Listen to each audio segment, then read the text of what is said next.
It's your boy Roy Jones Jr. and right now you tune into World Combat Sports.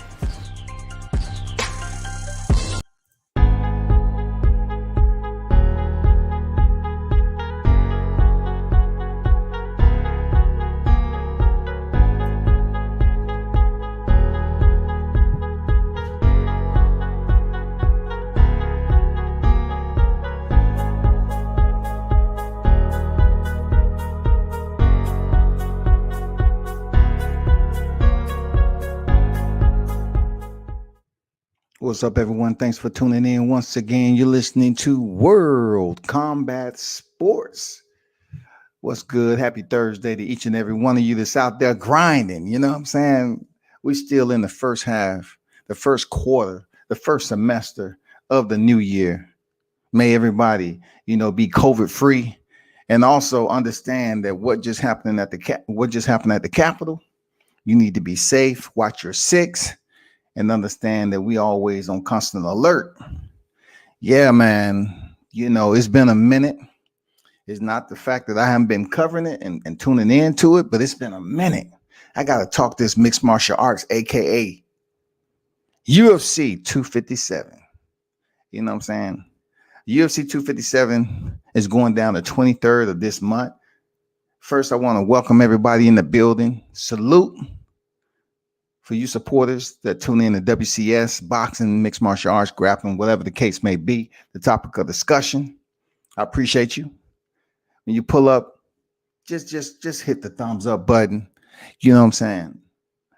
Hit that bell icon so you can get notifications in the future. And pass the word and share the content, man. It's all about growth. It's all about growth, more growth, and keep growing. You know what I'm saying? So I need for you to help. One team, one fight. That's what it is. Don't forget it. UFC 257 is in the building, y'all. We have, you're looking at the thumbnail. We have Conor McGregor, the notorious one, going in there. Dustin Poirier, Dustin Diamond Poirier. This is a rematch, y'all. The first time they fought was 2014. And I think Conor McGregor, it was his fourth fight. Once he joined the UFC, man, he fought Dustin Poirier, stopped him in the first round. It wasn't even close.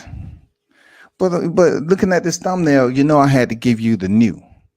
You know what I'm saying? I had to give you the commonality of opposition that shut down both of these guys recently. Not recently in 21, of course, but recently big fights that they had. They're contending in the lightweight division. That is the 155-pound division. The lightweight division is owned, the reigning, defending Khabib Nurmagomedov, 29-0. He is the one pictured in both of these frames, subbing out both Conor McGregor in the fourth round and Dustin Poirier in the third round. Absolutely. Two different types of chokes we see in here. You know what I'm saying? One is a fulcrum choke, where actually he has Conor McGregor's chin, slightly in there, but the pressure, you know what I'm saying? And the constriction of Khabib is just high level. He was still able to get a tap from Conor McGregor with that choke on. And then you see it's a different choke over here with Dustin Poirier. A lot will call the RNC, but look how Khabib, he doesn't even have both hooks in when he's choking these guys. Look at Dustin Poirier, how he has both arms out.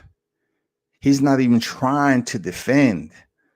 It's no way that he think he can. He doesn't even have confidence to believe that he can get out of that choke. It's deep. DEEP. There's no way. That's why Dustin Poirier has already surrendered. Both him and Conor surrendered. The reason being is that once Khabib put that choke on, unbelievable freaking pressure. And these fighters are just saying, you know what? I can't get out of it. So that's why you see Dustin Poirier that's to the right. You see both of his arms are out. They're not even defending the choke. He's not even trying to reach and turn to the crease of the elbow. He's not trying to do anything. He's just waiting. and to the demise is over. Conor McGregor, he wasted no time. He tapped. You know what I'm saying? All that to say this. Khabib Nurmagomedov is a king right now in the lightweight division. He is currently retired. So therefore, until he comes back, we have to have someone that's in the number one contender spot. What I don't like is the fact that this is not even for a belt. I don't know what's up with that. Like, why isn't this for a belt? Why didn't Dana White allow these individuals to fight for an interim? Now, of course, if you want to talk about interim titles, right? I got to give you a little bit of history.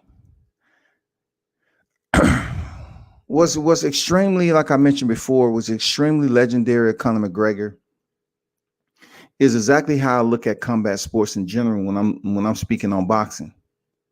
Because certain individuals put weight in there and they put all this height and all this shit. And what Conor McGregor was able to do is just absolute legendary, man. When he was at the featherweight division, Conor McGregor, defeated Dennis Silver and then Chad Mendez out of Team Alpha Male in Sacktown. Stopped him. Then he moved in there and faced Jose Aldo, Brazilian, which was, at one point in time considered a GOAT status. And he stopped him in 13 seconds. He fucked with Jose Aldo's head so much during the promo. Like, he fucked with Jose Aldo so much that Jose was so stressed. He was exhausted. He really didn't know how to handle someone like Conor McGregor. Conor really used psych jitsu on Jose Aldo to the point where the bell rung for the first round and both of them guys came in there and threw, and it was all about who landed first. And Conor McGregor landed first on Jose. He went to the canvas, 13-second knockout. 13-second knockout. Jose Aldo has been on camera going back to the locker room and just crying and weeping. Like, he couldn't believe Conor McGregor had stopped him in 13 seconds. He had to go back to his people in Brazil and say, what the fuck? Where do I go from here? But Conor McGregor knocked him out in 13 freaking seconds. That's part of that's the beginning of the legendary run on Conor McGregor. All right. He then says, you know what? I'm not even going to stay around and play it safe like you see a lot of people doing. Conor McGregor went up to 170 because, money, now he's building his monetary value.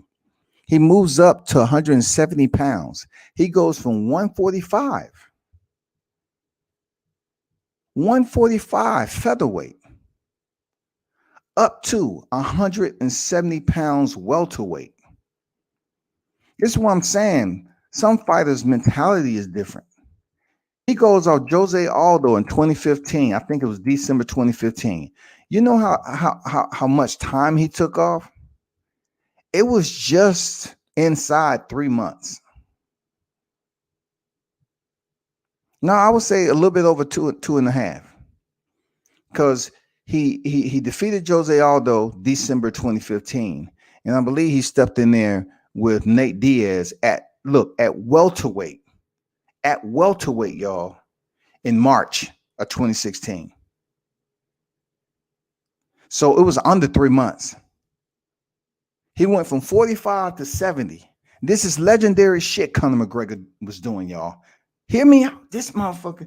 This is a cat that I felt at one point in time wasn't nothing but just another big mouth. And then he started to goddamn make this move. Coming off the win with Jose Aldo. Going from 45 all the way up to 70. Being subbed out in round 2 by Nate Diaz. This is 2016, y'all. He turns around several months later, comes back in there winning a decision against Nate Diaz, right? So he's 1-1 at 170. Choose not to stay there. 2.5 months later, Conor McGregor drops back down to lightweight, 155 pounds. This is 2016. I'm thinking he fought Nate Diaz in August 2016.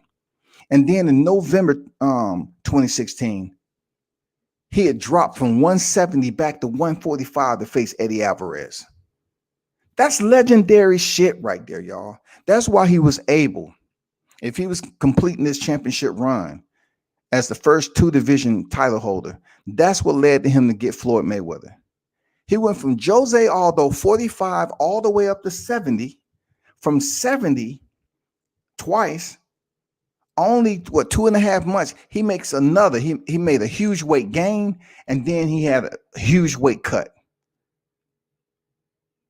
From August to November of 2016, he fought 3 times. He fought 3 times that year. But he fought August of 2016 at welterweight, and then he dropped down to 155 and fought Eddie Alvarez for a championship at the lightweight division. And he knocked him out in round 2 via punches. God damn. I look back at that shit, man, when I was actually looking at it, it was building up. It was fulminating. It was materialized. Now I say, damn, if he pulled this shit off, Conor McGregor's stock, it goes to the roof. Like, it's unfucking believable. And that's exactly what he did. He defeated Eddie Alvarez. He became the first 2-division champion. And I said, damn, after Nate Diaz choked him out of round 2, I thought Conor McGregor shit was done. Shout out to Conor Loco in the building. What's good? Alexander, what's good? What's good? Salute to everybody else in the building. Hit the like button. This is UFC 257, Conor McGregor, Dustin Poirier. So he picks up the lightweight championship from Eddie Alvarez, who has won a championship. Look, Eddie Alvarez has won a championship in every organization he's competed in. He has some epic fights over there at Bellator. Epic fights. His wars with Michael Chandler, Patricio Pitbull, the list goes on and on. So Conor McGregor takes some time off. He let the promo build up in the social media, to close out 2016. And then we start hearing in 2017 that potentially Floyd Mayweather will face Conor McGregor. See, Conor McGregor at this point in time, he was still active. He was an active champion. He was an active 2-division champion. Everybody else was fighting to get what Conor McGregor was at. But Dana White had other plans. Dana White was, he has a history with Floyd Mayweather too. A lot of people didn't know that shit. Dana White had a history with Floyd Mayweather. So, of course, Dana was going to participate in making this fight with Floyd because he himself was going to make motherfucking millions. Dana White made millions off this damn fight. Millions, man. Not to mention, he was there when the UFC was sold for $4 billion. He was the original team. He was with the Fertitta brothers. But back to Conor McGregor. Conor McGregor steps in the ring with Floyd Mayweather in 2017 for one of the most lucrative fights, again, that Floyd Mayweather was able to accomplish. It's just legendary for Conor to be a part of that. Real talk. It's legends. People be talking about that forever and a day because Conor McGregor was one of the first to ever do it. Well, I mean, one of the first to ever do it. He was one of the first to ever become a 2-division champ in the UFC, right? He was one of the first to ever do it in this era to be able to have no professional boxing, no professional fights on his record because he had none. To step in the ring with who we consider the best of this era in professional boxing, a legitimate boxer, Conor McGregor gets to share the ring as the 2-division champion at the UFC with the multi-division champion in Floyd Mayweather over in the boxing ring. Not only did people accept it as Conor McGregor potentially coming over here to hand Floyd Mayweather his first loss, because look, Conor McGregor had a boxing license, y'all. What's so unique about this rise of Conor McGregor is that he had an 0-0 boxing record, but no one was looking at him and calling him a bum. No one was like, they was really saying, oh man, Conor McGregor, he can potentially go over here and knock Floyd out, man. He can give Floyd his first loss. So what Floyd do? Floyd said, okay. They think, hey, Conor, keep on boosting up, man. Talk as much shit as you want. They buying it. They buying it. All right, keep on doing what you're doing, man. Good shit. Floyd hit y'all in the head for $100 for PPV. Legendary shit from Floyd. Legendary. He has the MMA fans curious. He has the boxing fans curious. Floyd Mayweather is taking a 2-division active world champion from mixed martial arts and having a crossover where it's a clash between boxer, mixed martial artists in the boxing ring. So the way the boxing audience is looking at it, it's like, Conor can actually get this shit done. He can actually knock Floyd out. I believe it. He just knocked out Jose Aldo to pick up the featherweight title. He went up there and earned a decision against Nate Diaz. So he dropped back down. He stops Eddie Alvarez. It's a lot of motherfuckers out there that saying, you know what? This can be Floyd's first loss. They believed every bit of it.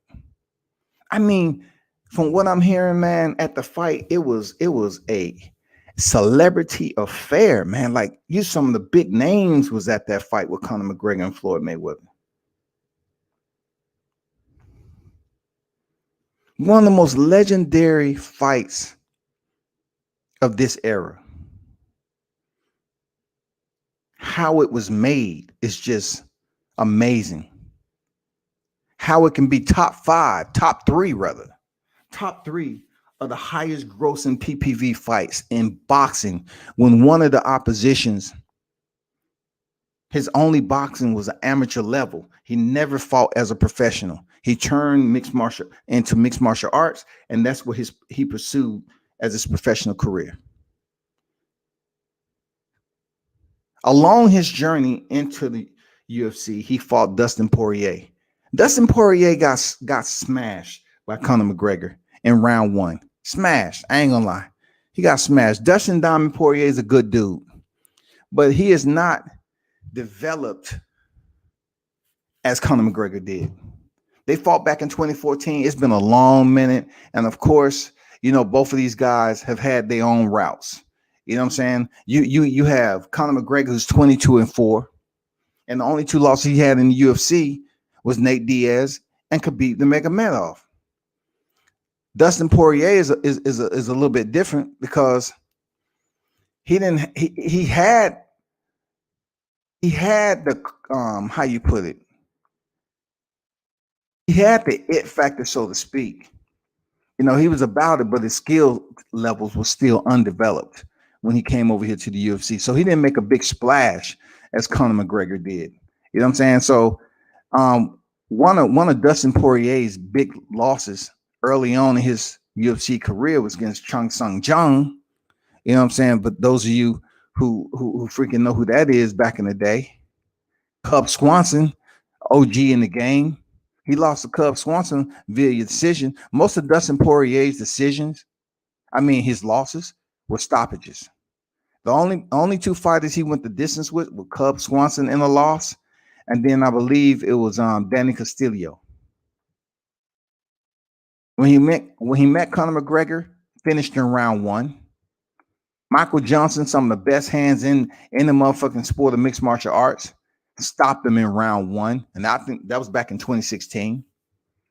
And he's fought the likes of Jim Miller, Eddie Alvarez. He was giving Eddie Alvarez the business, man, and he ended up landing a knee, I believe, when Eddie Alvarez was down. Yeah. So Eddie couldn't continue or whatever, but Dustin was giving him the business. And it ended up being a no contest. He fought Showtime's Anthony Pettis, man. He beat Justin Gaethje in an all-out fucking war. An all-out war. He gave Justin Gaethje his first, I think it was his second loss in the UFC, I believe. Yeah, he gave Justin Gaethje his second loss, I believe. But that was an all-out fucking war. And then he rematched Eddie Alvarez and won. He stopped him in round 2. This is where it gets crazy at. That puts him back in title contention is that Dustin Poirier challenged Max Holloway for the interim lightweight title. Max Holloway was currently the featherweight title holder. All right. We know Max blessed Holloway from Hawaii, right? And at one point in time, Max Holloway was doing what he's supposed to do. But we knew going into this fight with Dustin Poirier for the interim lightweight title, Max Holloway was outsized by Dustin Poirier. He was absolutely outsized. So both of them guys went at it, left everything in the motherfucking cage. I mean, it was a slugfest, and Dustin Poirier ended up, earning a unanimous decision win over Max Holloway. But the positive aspect of that, Max Holloway just dropped back down to 145, where he was champion at the time. So finally, when Dustin Poirier was able to get his fight with Khabib Nurmagomedov, the current lightweight champion, this is what he been dreaming about. And he's going in there with a motherfucking killer, a Sambo killer, a Russian killer in Khabib Nurmagomedov, 2-time Sambo world champion. Conor went in there and was subbed out in the 4th round. Khabib showed no mercy. You know what I'm saying? He at one point in time, Khabib attempts to beat his opponent, beat him into submission, beat him into a verbal submission.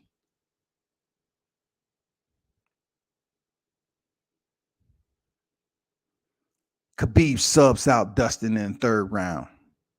Subs him out. The same exact way that he did Conor McGregor. He beat him down, broke him, degraded their durability, and ended up subbing them out.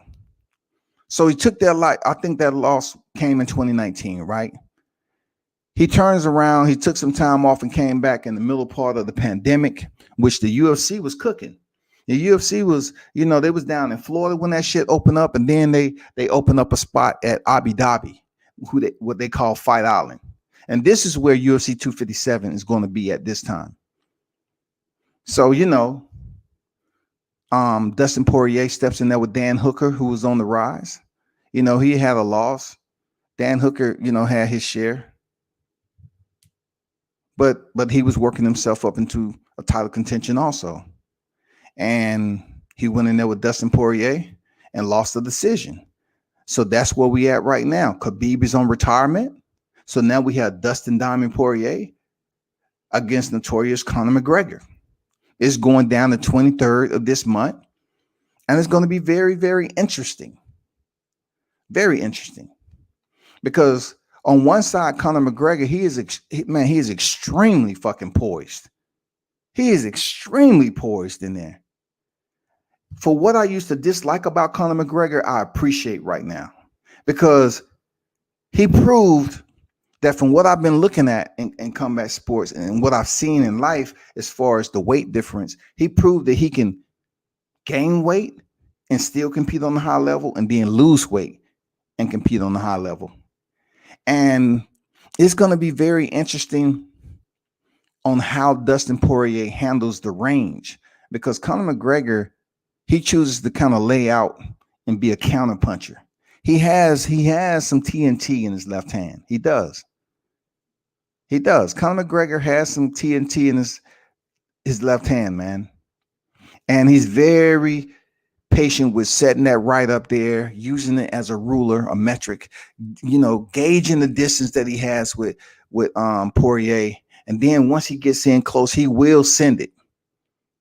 He doesn't throw a lot of punches and bunches, but he tries to land certain punches that matter. He's very reserved in the early part of the fight. As in Dustin Poirier will give Conor McGregor, if he decides to get close early,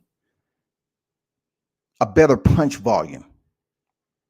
Conor McGregor, I like his boxing comparable to, Dustin Poirier. I like his boxing better than I do Conor McGregor.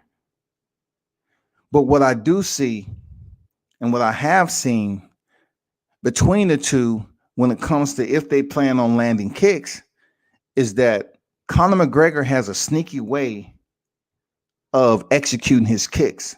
Like you have some people, they having the Muay Thai rhythm, and you know they're gonna land an inside outside leg kick. You know it because that's the rhythm they in. Punch kick, 1-2 kick. You know, some people, some fighters have that rhythm, that Muay Thai rhythm, and you know that a kick is coming. They stand active with the lower calf kicks or the thigh kicks, right? Conor McGregor, you don't really know when he's going to kick because he doesn't execute kicks all the time. So Dustin Poirier, he understands he's going to have to, be in a stand-up war with Conor McGregor. He knows that. But what I hope Dustin Poirier has did, like I've seen him in other fights, like Dan Hooker, is gotten over the point of, the fight or flight syndrome with Dustin Poirier.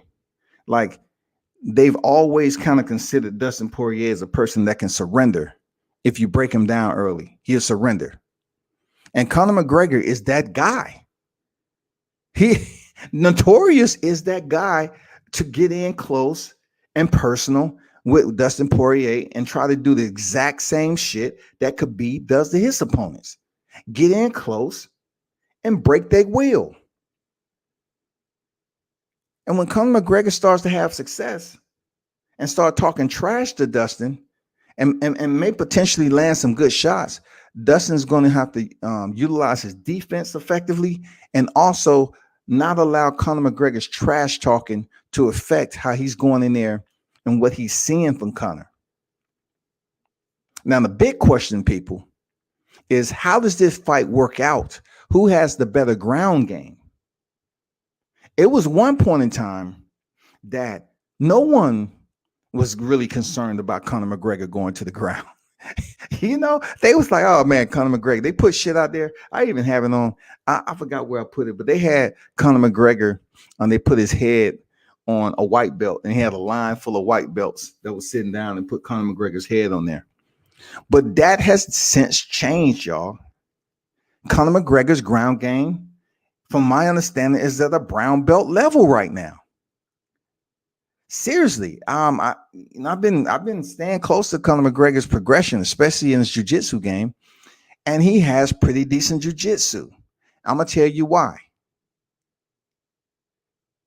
It was developing back when he fought Nate Diaz.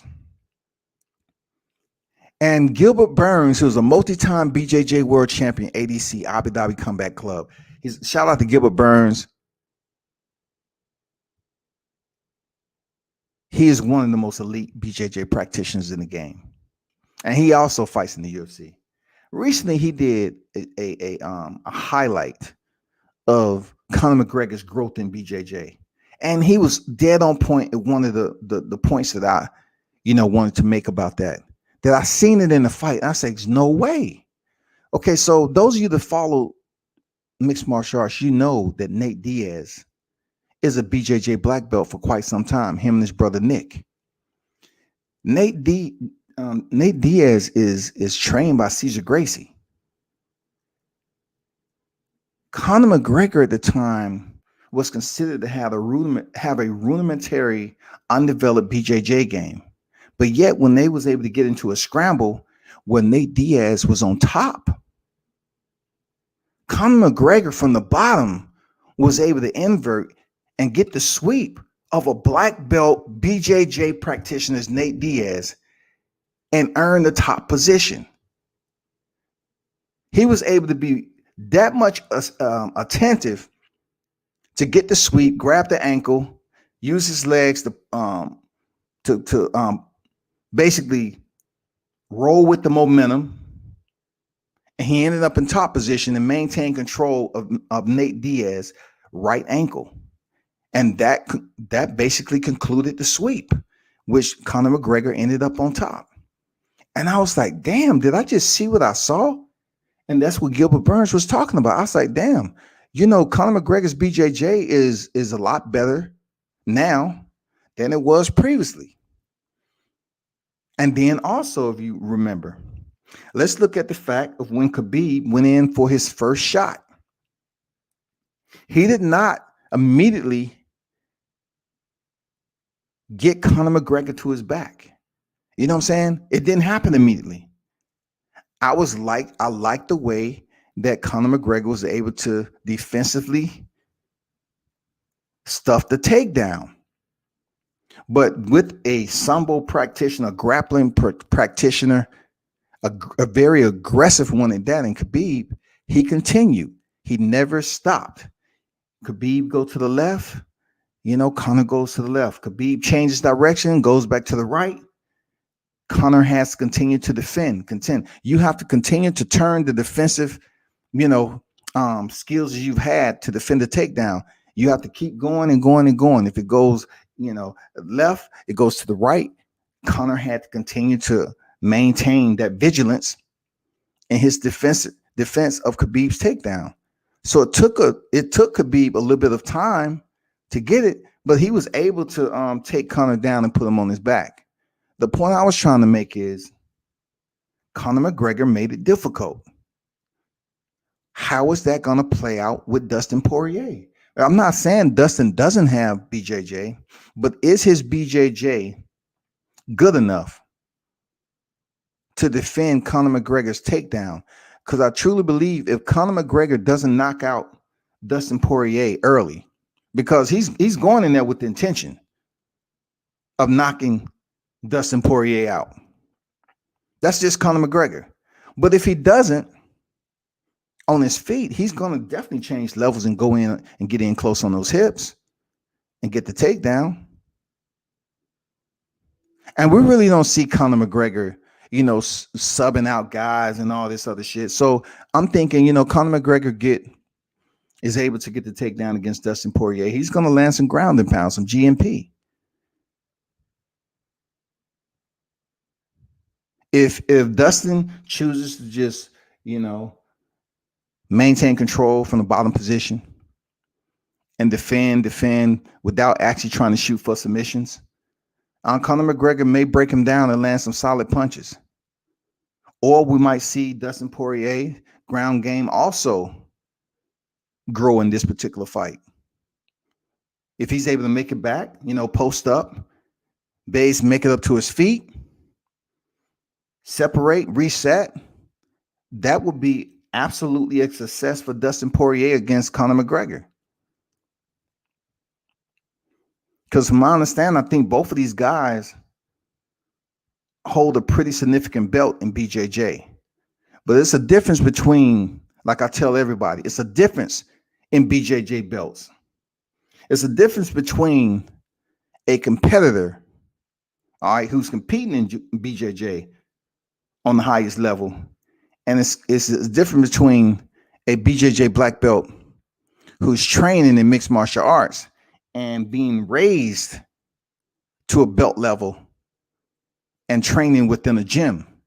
It's a difference between a competing BJJ black belt and a BJJ black belt who's raised in a gym who compete in alternative sport such as mixed martial arts that encompasses grappling, striking, legs, hands, all that encapsulated striking skills.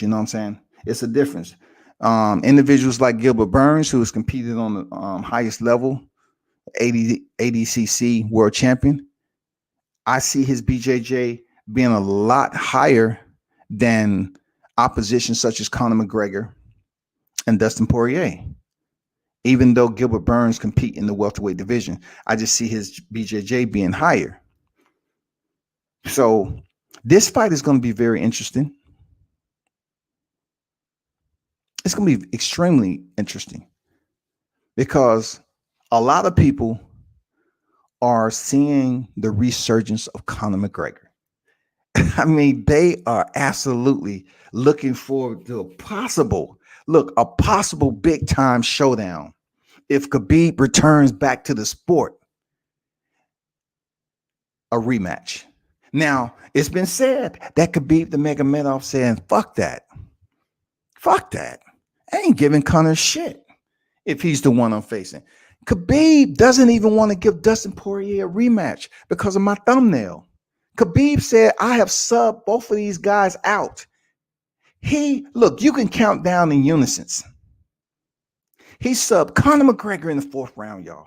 He subbed out Dustin in the 3rd round. And he most recently subbed out Justin Gaethje with a triangle choke. In the 2nd round, 4-3-2. He said he ain't trying to give Conor McGregor, Dustin Poirier another shot.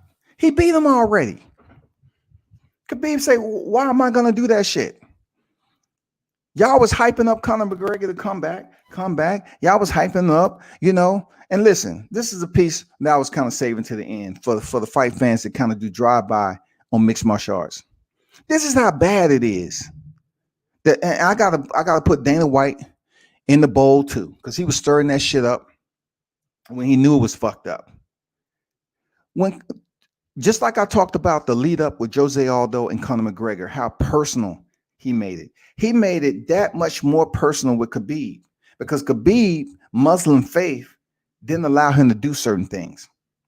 But all the things that he wasn't allowed to do, Conor McGregor made sure he presented and subjected him to it, like drinking. We all know that Conor McGregor is sponsored by Proper 12 whiskey. He even was pouring whiskey and passing Khabib a cup. He was talking about Khabib's team, Ali Abdelaziz. He was talking about his father. He was talking about, Khabib's family, everything, man. He was disrespecting the shit out of Khabib. So once Khabib subbed out Conor McGregor in the 4th round, y'all, listen to me. Listen to me, dog. After Khabib subbed out Conor McGregor in the 4th round, he's hearing Dillon Danis, a teammate of Conor McGregor, a respected grappler to some. You know what I'm saying? He's respected. He knows his craft. All right. He's over there chirping. Khabib still caught up in the fucking moment. He said, no, fuck that. He take his mouthpiece out, throw it over there at Dillon Danis, and runs to the motherfucking cage. He scales the cage. And people's like, oh no, don't go out in the crowd. And then Khabib's people runs over there and starts scaling the cage. And Conor punches one of them. So a melee is starting inside the cage. And a melee is erupted outside the cage. Khabib jumps off the damn, the apron of the cage into the crowd after Dillon Danis. It's mayhem. It's chaos up in that motherfucker. It's chaos, y'all.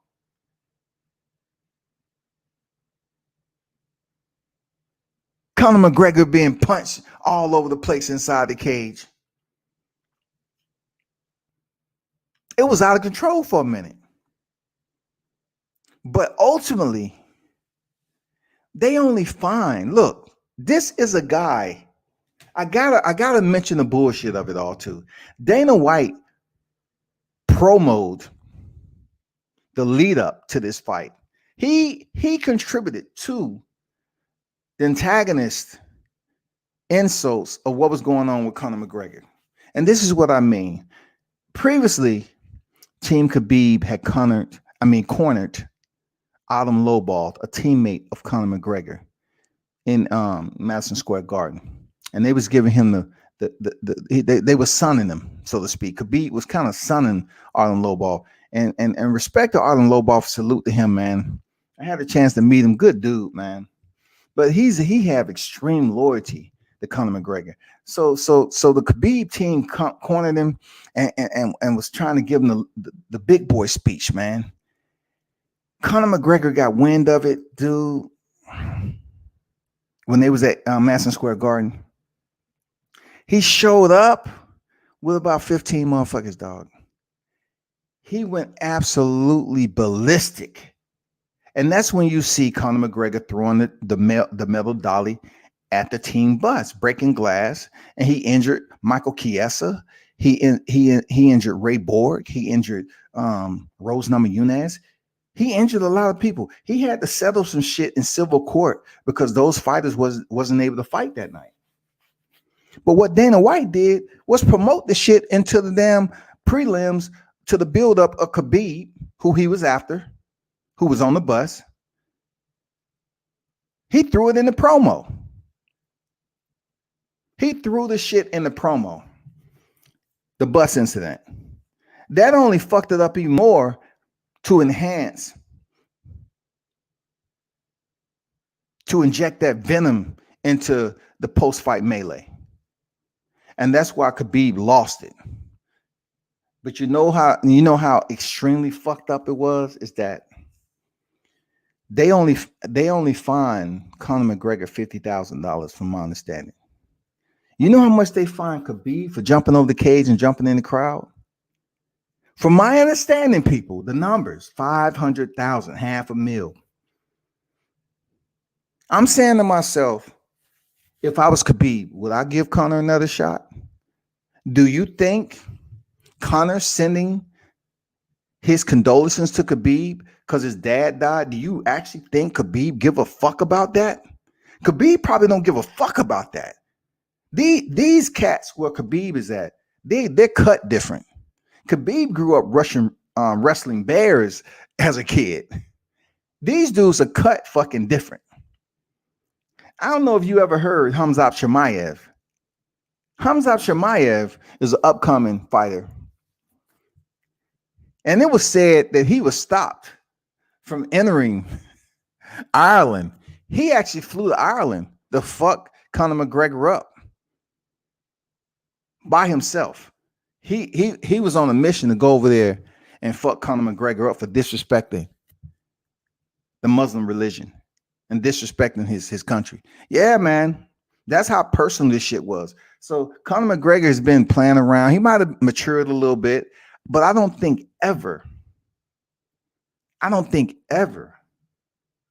just don't see it that Khabib will allow Conor McGregor to be in his comfort zone of saying that they're friends. Ever. So this is where we at right now with Dustin Poirier and Conor McGregor. It's potentially on the horizon if Conor McGregor beat Dustin Poirier. If Khabib decides to come back, which a lot of people are saying he's going to return to the sport. But also I heard that Khabib is thinking about stepping in the ring with Floyd Mayweather. So, being he's 29-0, I don't want to see no bullshit from Dana White trying to strip him because they let Conor McGregor with a featherweight and lightweight championship hold on to those straps forever without even defending them until they finally say, you know what, fuck it. He just earned 100+ million or whatever with Floyd. He ain't coming back no time. So they first stripped him of the featherweight title. And then they finally stripped him of the lightweight title. But Dana allowed him to walk around with both titles holding up 2 divisions and never defended one title. Never. Will that diminish his career? Not at all. Not at all, y'all, because what he did was absolutely legendary. He was the first one ever to do it and hold 2 belts simultaneously in the division in the UFC. And the UFC is considered the top tier of mixed martial arts. But if by chance Khabib returns and Conor McGregor is his so-called Mandy, all right? If it's so-called Conor McGregor's next up in line with Khabib, it's going to be interesting. I don't think it's going to be as furious as it was the first time. I don't think it is because these fighters don't want to lose as much money, especially Khabib, as he did the first time. But I don't think Conor McGregor is going to put a lot of emphasis into disrespecting his culture and everything like he did the first time. I think he's going to chill. I think he's matured since then, stepping in the, being able to accomplish and then stepping in the ring with Floyd Mayweather. And then, most recently, another person that didn't like Conor McGregor was Cowboy Cerrone. Finally, Conor McGregor steps in there with Cowboy Cerrone, a person who had told him he was too light in the ass to contend at that division. Conor McGregor competed with Cowboy Cerrone at 170 pounds. 170 pounds now. This is what I'm saying about Conor McGregor. This is what I'm saying about the weight. This fight, the schedule between these two, him and Dustin Poirier, is contended at the lightweight division, 155 pounds. But Conor McGregor's last fight with Donald Cerrone was what? His weight was at 170 pounds, y'all. It was at welterweight. That's Conor McGregor. He fought Donald Cowboy Cerrone at 170 pounds and stopped him in 40 seconds. Now he's dropped back down to 155 pounds to face Dustin Poirier, and what is considered an eliminator to face Khabib whenever he decides to return to the sport.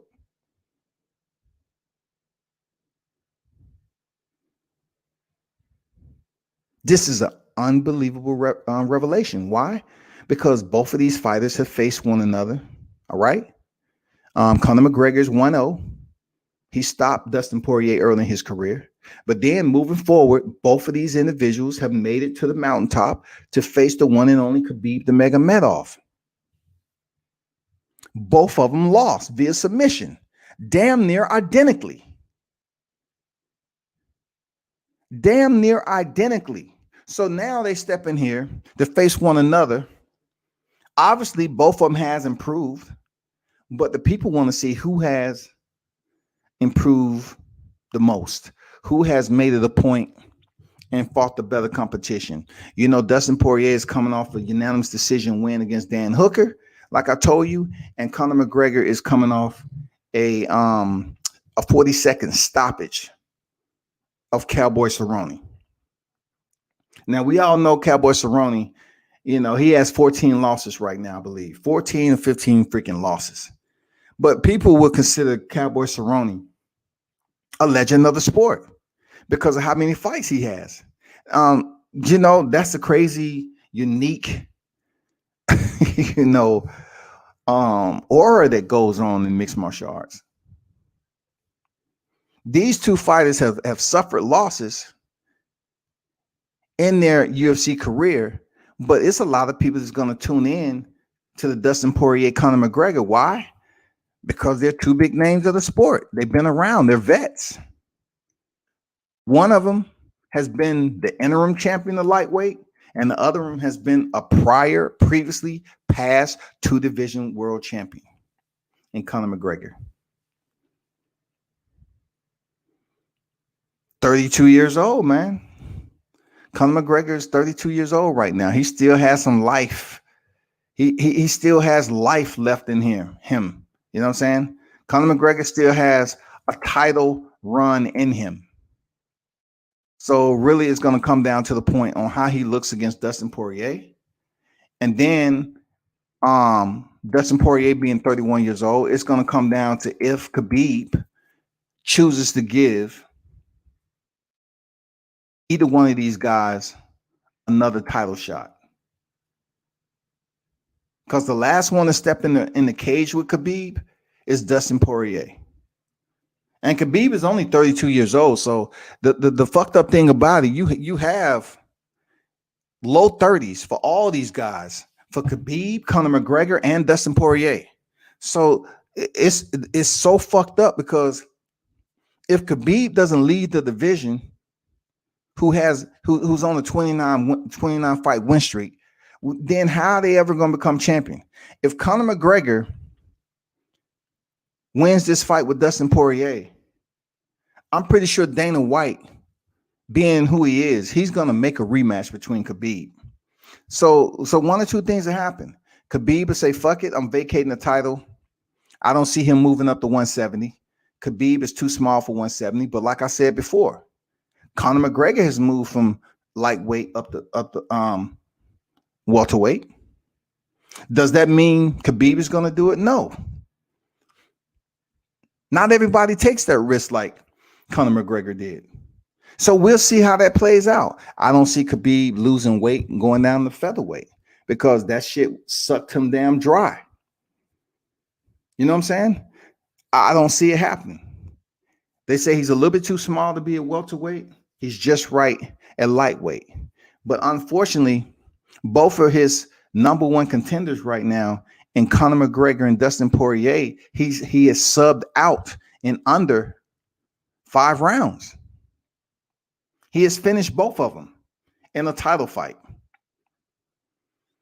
So that's real. That's the dilemma that they're going to have to figure out. Dana's going to have to get with him.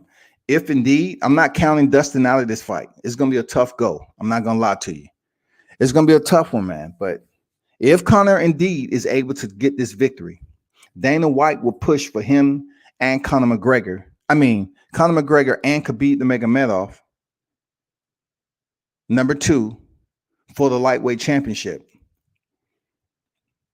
The reason why this fight is going to sell again, because there's some people out there that believe that Conor McGregor has gotten better since being subbed out by Khabib. And they're going to say, oh, man, you know what? It's possible he can defeat Khabib. But as we've seen in Khabib's last fight with Justin Gaethje, he has different levels to his game. Khabib usually ground and pound his opponent. But you know what he said? Why he didn't really ground and pound Justin Gaethje when he had him down? Because his parents was in the building. Justin Gaethje, his first title shot in the UFC, his family's on deck. Khabib refrains from punching his head through the motherfucking canvas. And he just works for a submission. An inverted triangle, and then rolled over to a triangle from the bottom position and puts him to sleep. It was nice. He set it up while he was in top position, rolled back. Justin was in a bad place. He went to sleep. Done.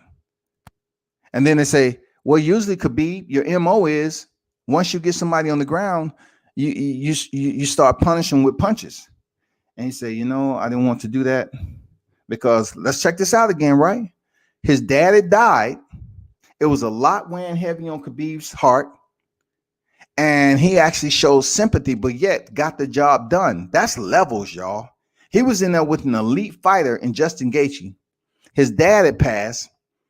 Instead of punishing the shit out of Justin Gaethje while he had him down, he just worked for a submission and subbed him out. And he said, you know what? I didn't want to beat him like that when his mother and father was on deck, when they was in the building. I didn't want to do that. So I just subbed him out. I got mad respect for Khabib. Shout out to Mitch in the building, man. D Hodges, what's good? What's good? And, he said, World Combat salute, chat and family. You know what it is, man. Salute to everyone that's in the live chat. Hopefully y'all learn a little bit more about this particular rivalry that we're looking at right now. It is something special. How it plays out in upcoming weeks, we'll see. And what I mean by upcoming weeks is on the 23rd of January, Dustin Poirier and Conor McGregor will fight for a second time. They will fight for a second time, y'all. But what's important about the finish of this fight is, will we get a much anticipated rematch? Queen, one of the most impactful post-fight brawls ever, y'all. This was absolute mayhem ever in the UFC. Conor McGregor, Khabib Nurmagomedov. This shit was all out mayhem post-fight. After he subbed out Conor McGregor, Khabib threw his mouthpiece through the fence because Dylan Daniels was talking shit. He said, fuck that, my friend, my brother. I'm coming to take your head off. And the eagle took flight. He jumped up in the damn crowd and he said, nah, I want to fuck this motherfucker up. It's personal. And unfortunately, he was punished for it. And like I said before, I believe they fined him like $500,000 from his purse, y'all. And Khabib said, I don't fucking care. You don't disrespect my religion and my faith, my family. You don't disrespect my friends like that. You don't do that shit. You don't do it. And then also, it wasn't just the fight. It was the fact that Conor McGregor came in there and threw a dolly at the team bus and had no respect for his team members or individuals who compete in professional sport as he do. He threw a metal dolly at a truck, and the UFC absolutely did nothing to Conor McGregor. You know what Dana White said? Dana White said, why should I do something to Conor McGregor? They already did something to him out in criminal court, civilian court. It's not up to me to punish him too. So I said, okay, I see where you're coming from. But to the UFC fans, they was like, damn. But then we look at boxing. We say, okay, do they hold the same standard? Pretty much. Seriously, pretty much. So I really couldn't poke the finger at either sport. But I know Dana White was like, I'm not going to do anything to him. He went to court. He got attorneys. But you had an event that was going down where he threw the dolly at the truck and caused three of your fighters not to be able to compete. And no punishment? Hey, that's Dana though. You know what I'm saying? That's Dana. But you know, when it all came down to it, I was saying to myself, damn, I wanna meet Artem Lobov, man. You know what I'm saying? I want to meet the Russian Hammer. You know what I'm saying? I wanted to meet Artem Lobov. You know what? I got a chance to do it when he fought Paulie Malignaggi. I was there, man. I had a chance to meet the one and only Artem Lobov. So not to sway, I pretty much covered everything I wanted in the Poirier McGregor too. But not to sway too far. But check this out. They fought at Bare Knuckle Fighting Championship in Florida, right? So a lot of people thought Conor McGregor was going to show up to the arena, which he didn't. So once the presser was over and Paulie was talking shit, Arlen was talking shit, you know, we got a chance to talk. But man, Artem is a cool cat, man. He's just a motherfucker that don't play. Like Artem Lobov will fight anybody, anywhere, anytime. He's that type of dude. And when Paulie Malignaggi was in his ear, man, a brawl almost broke out with Artem's people and Paulie's people. You know, I can't really point the finger this time at Artem Lobov because they wasn't going to be made fun of again. Like Paulie's people came there for business. They came for that act right. They came for that smoke. They was instigating the entire time. So when a brawl almost broke out at the weigh-ins, then I was like, shit, this is about to be Conor McGregor Khabib all over again. But I had a chance to speak with Artem. Good dude, man. I think I asked him about that particular situation. He was just basically said, you know, hey, he was gonna ride with Conor no matter what. He said it was wrong, you know. He wouldn't go into detail about what Khabib said to him, but he's a tough dude, man. He's like, man, I don't play that shit. He was telling Paulie, you know, I don't, you know, it's not up to me to do a lot of talking with you. I swing on you right here in the press conference. But I know a lot of people talk shit about Paulie. I did see him literally box to a win with Artem Lobov with one hand. Paulie having pillow fist in the first place, broke his hand in the first round. And he literally used one hand to outbox Artem Lobov the entire 5 rounds. I seen it with my own eyes, man. Like Paulie ain't no bitch, man.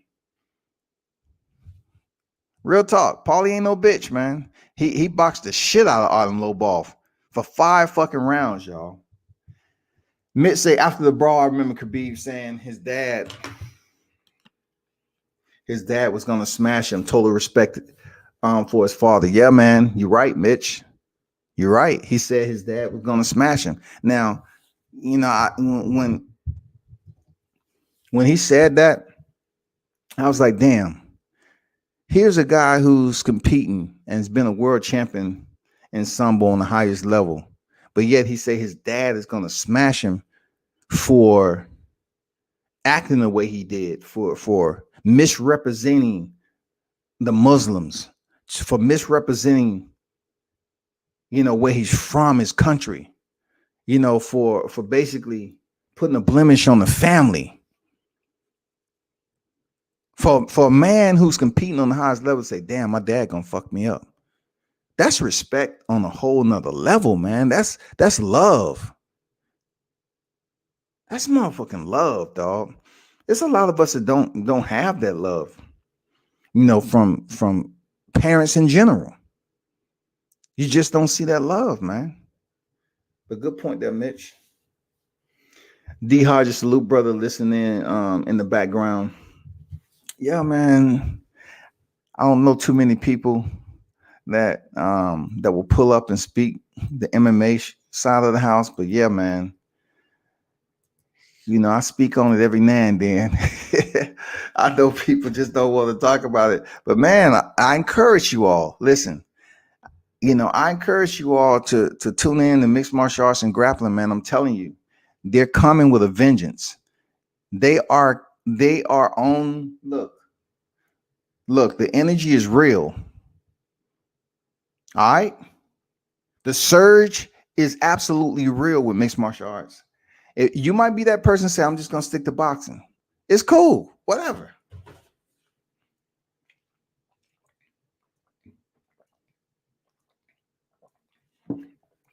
But I'm telling you, you might want to pay attention to what's going on with mixed martial arts too.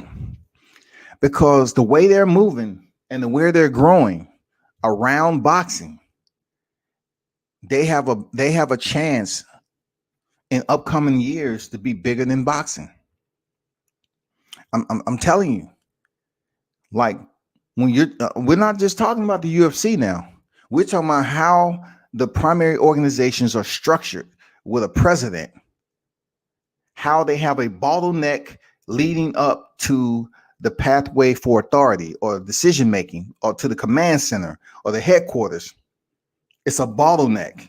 It's not a tree full of branches where you just don't know where the fruit is growing. You just have to search around and see where this and this and this. No, it's more structured within in mixed martial arts on the highest level.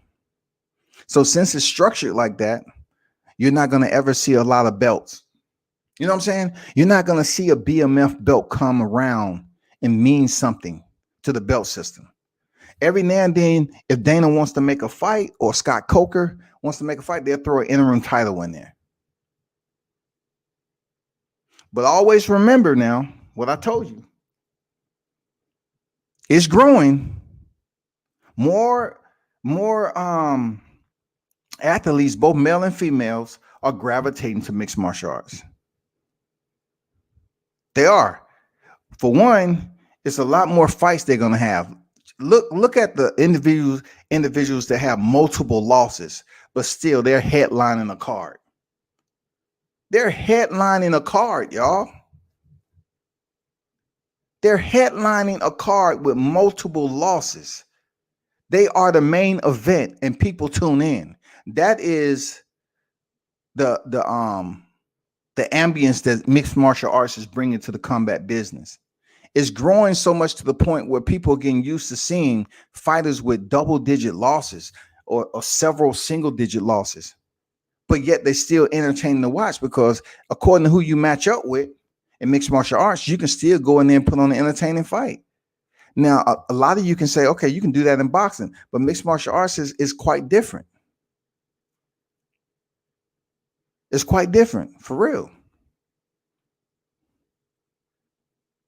So all I'm saying is, my encouragement is just pay attention to what's going on with mixed martial arts and understand that the male division at flyweight, which is 125, it starts at flyweight and ends at heavyweight. You have flyweight division, 125. You have bantamweight at 135. You have featherweight at 145, lightweight at 155, and then there's a gap.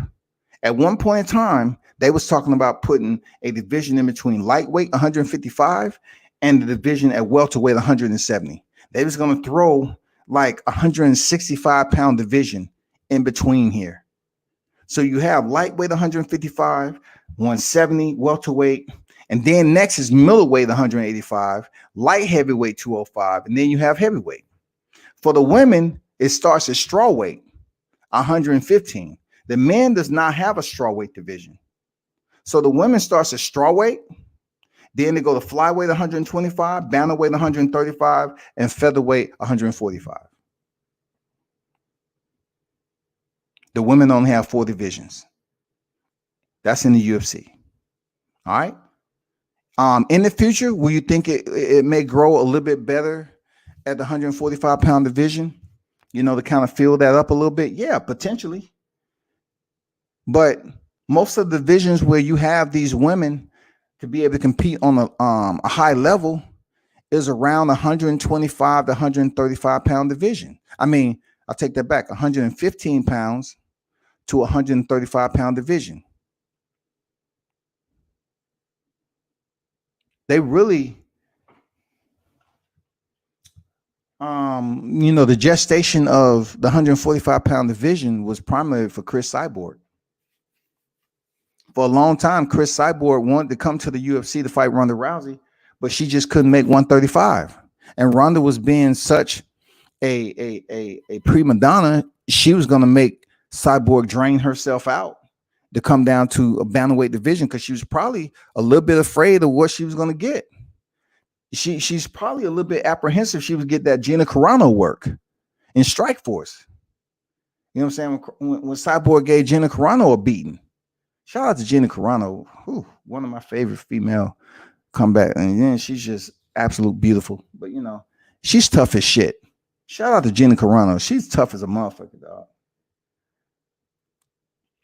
Mitch say if Willie would have thrown that dolly in the bus, Dana White would have killed him himself. They promoted Conor, though. Man, if Tyrone Woodley would have thrown that motherfucker, being that him and Dana White don't have a good relationship, it's been some animosity there for quite some time. Oh, my God.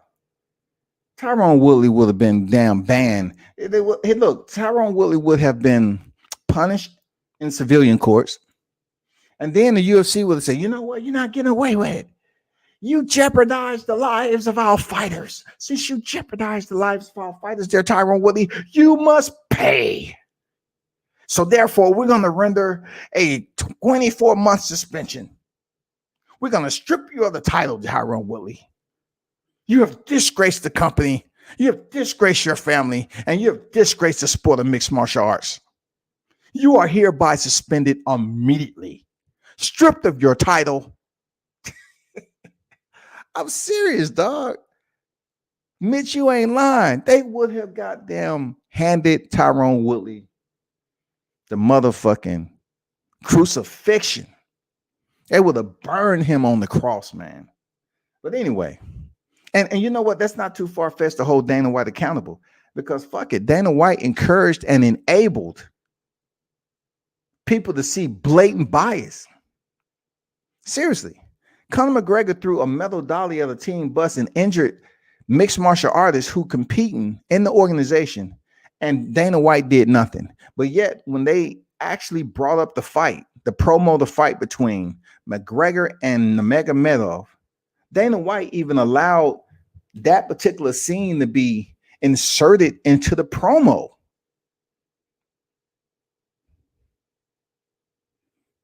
They allowed it. Mike, what's good? Your world, I think Conor finished, in my opinion. He shot, man, too much. Colombia. I don't think Conor McGregor is finished by no means. I seriously don't. Conor McGregor's a different type of dude, man. Conor McGregor, what I can say that he was able to accomplish in his mixed martial arts career, he's a future Hall of Famer. Easily, just off him picking up the featherweight and lightweight title, just off him going over to boxing and earning the organization millions of dollars. Come on, man. That's why Dana White did nothing. Because Conor McGregor basically said, Dana, you're not going to punish me.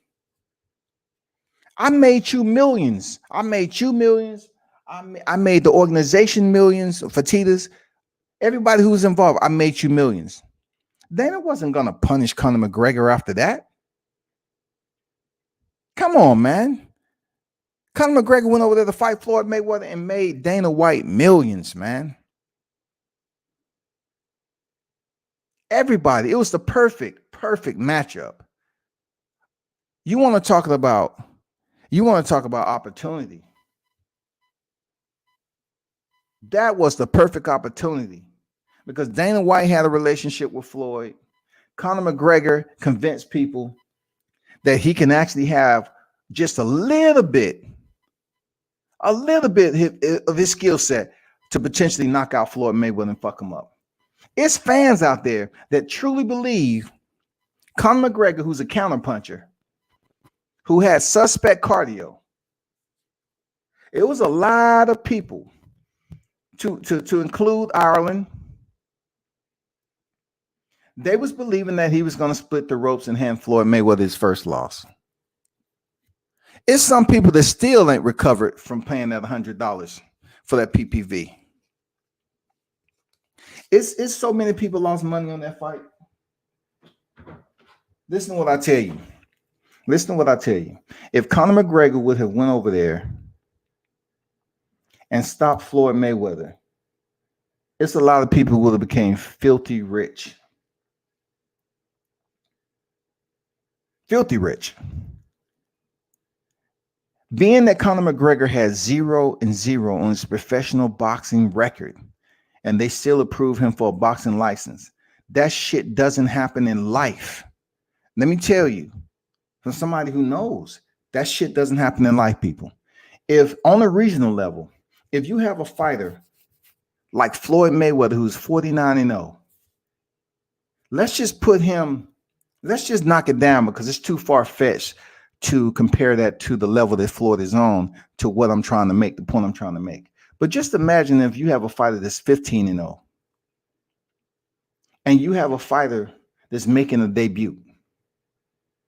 It'd be hard pressed for me to understand if the commission would. It's according to, once again, it's according to what state commission we're talking about. But anyway, it'd be difficult for somebody 15-0 to face someone with an 0-0 record to be approved by the commission. It will be absolutely impossible. They say, what? You got 15-0 and then he want to fight a debut? We can't approve this. This kid's going to get hurt. They might get stretched out, man, put on a stretcher, man. We might have another Maxim Dedashev. We might have a death in the ring.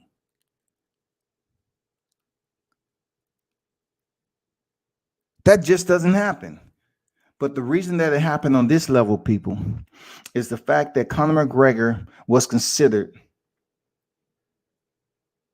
a UFC champion in 2 divisions. He was considered one of the elite mixed martial artists in the world.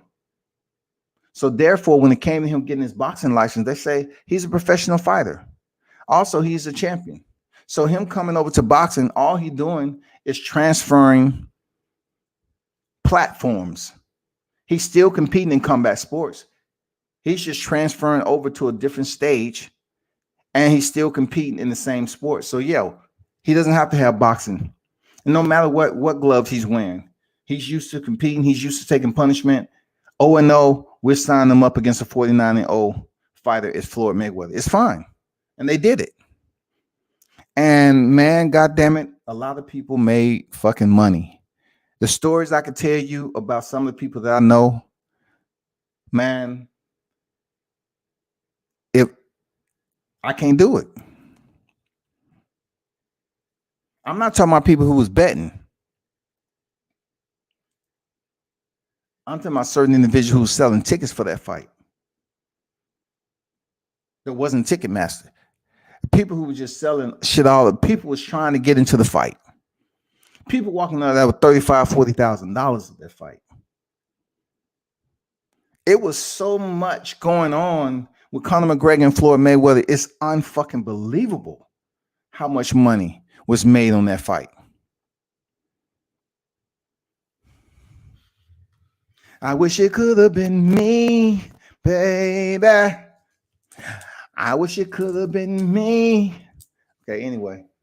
Conor got a pat on the ass and another PPP. Yeah, man. I don't think Poirier is on McGregor's level. Been hearing about this fight for a while. You know, Conor, one thing I noticed about Dustin there, Mitch, I didn't see it in the Eddie Alvarez fight, and I didn't see it in the Justin Gaethje fight. All right. But I didn't see it in the Max Holloway fight, but Conor had mentioned it a couple of times that Justin Gaethje quits in the big fights. And that's fight of the fighter. Who am I to say Dustin Poirier quits? But when he stepped in there with Khabib, both him and Conor tapped. So I have to leave it as it lie. But since he's taken that defeat from Conor McGregor in 2014, I believe Dustin Poirier has improved. But as he improved, Conor McGregor has made leaps and bounds as a mixed martial artist than Dustin Poirier. He's been a 2-division champion when Dustin Poirier has only been an interim champion. You know what I'm saying? So that shit right there, there's gaps. There's gaps in between who's the better fighter. So, of course, people are looking at Conor McGregor to come in here and get the job done against Dustin Poirier. It's hard for me to say it'll be a jiu-jitsu. It'll be on the ground. I have to say that it's definitely going to be a stand-up striking affair. Jackie Chan versus Jet Li in the next Legends match. Man, have anybody seen Jackie Chan and Jet Li? Because I've seen pictures and they look very old, so I doubt it. I don't think anybody want to see them unless it's in the movie. That's real talk. Yeah, rest in peace, Patrick Day, for sure. Rest in peace, Patrick Day, man. Pat Day all day, for sure. Appreciate you reminding me of that, man. McGregor won more rounds than Canelo and Pac-Man against Floyd. Well, I can put it like this, Mitch. Floyd Mayweather carried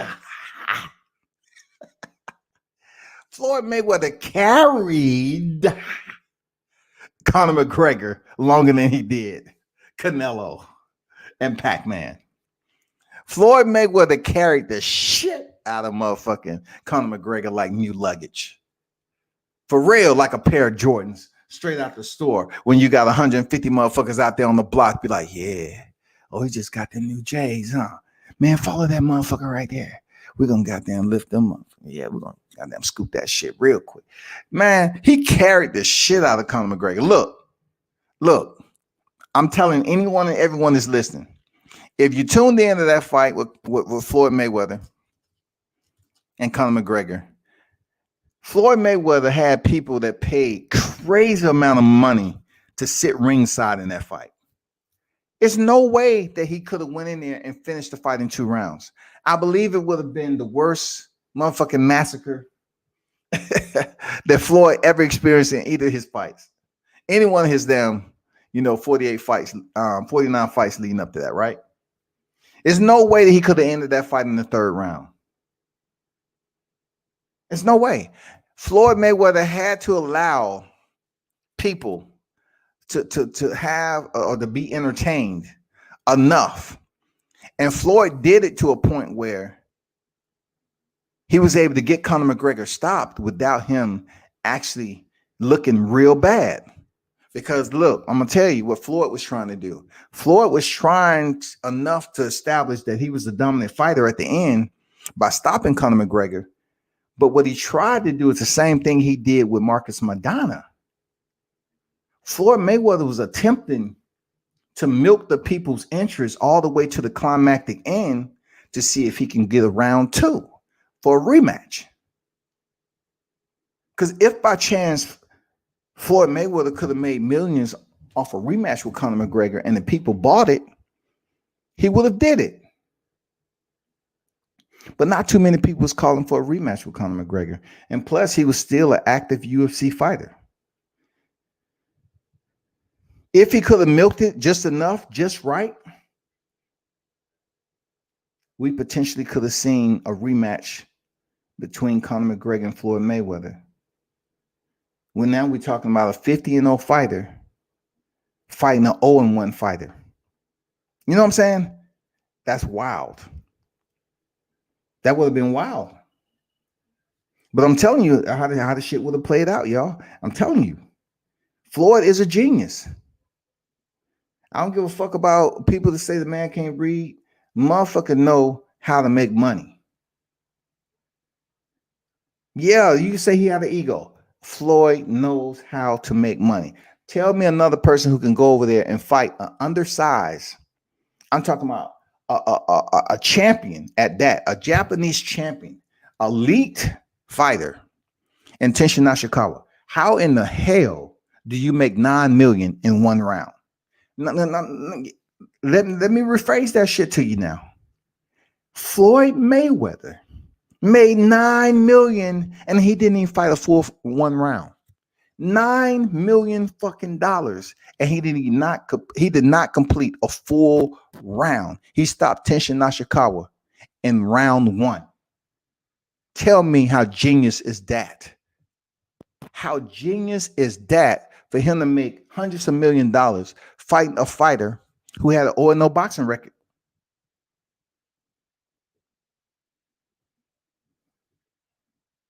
It's genius, y'all.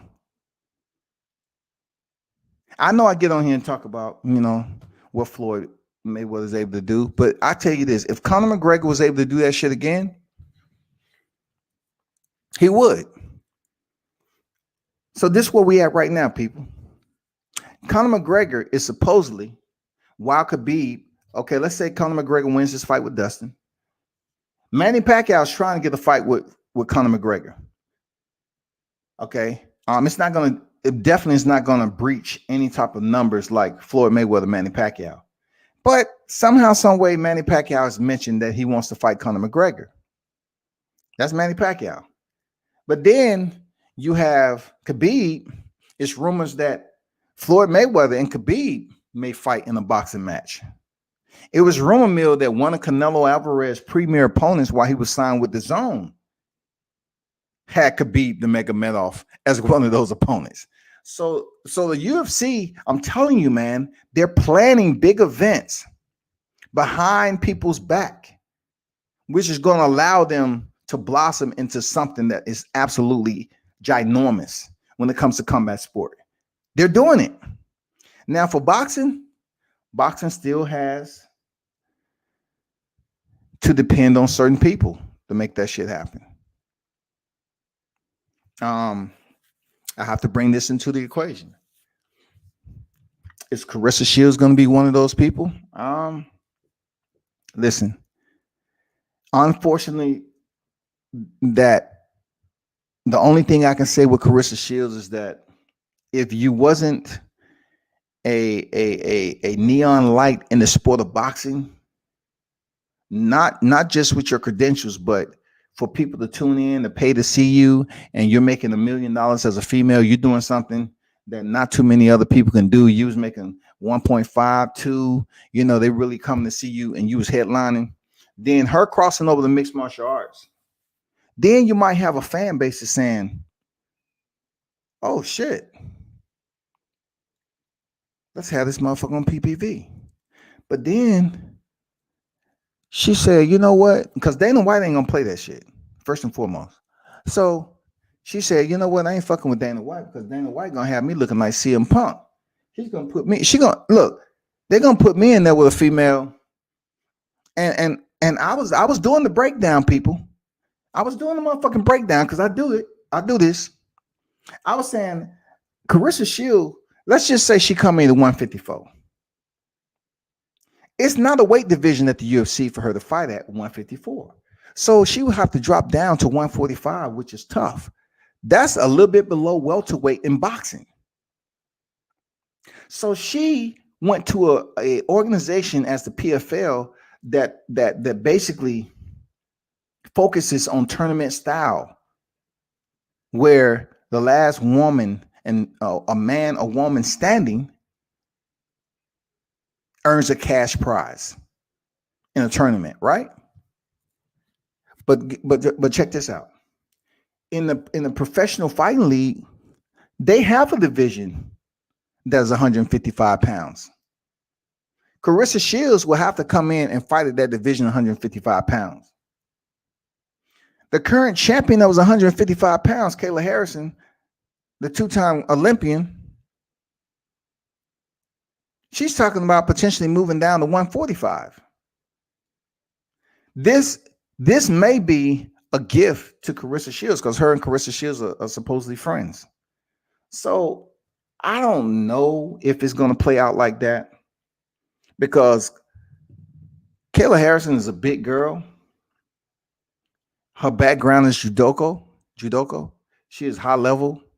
There's no way that I see Carissa Shields beating her in the mixed martial arts, even though some of these individuals that have the grappling ability, like Kayla Harrison, they tend to want to work on their stand-up game. So if she goes in there and stand up with Carissa Shields, I'm curious to know Carissa with the 4-ounce gloves and everything, how she would fare. Because also, like it is in boxing, people, you have feints. All right, you have feints.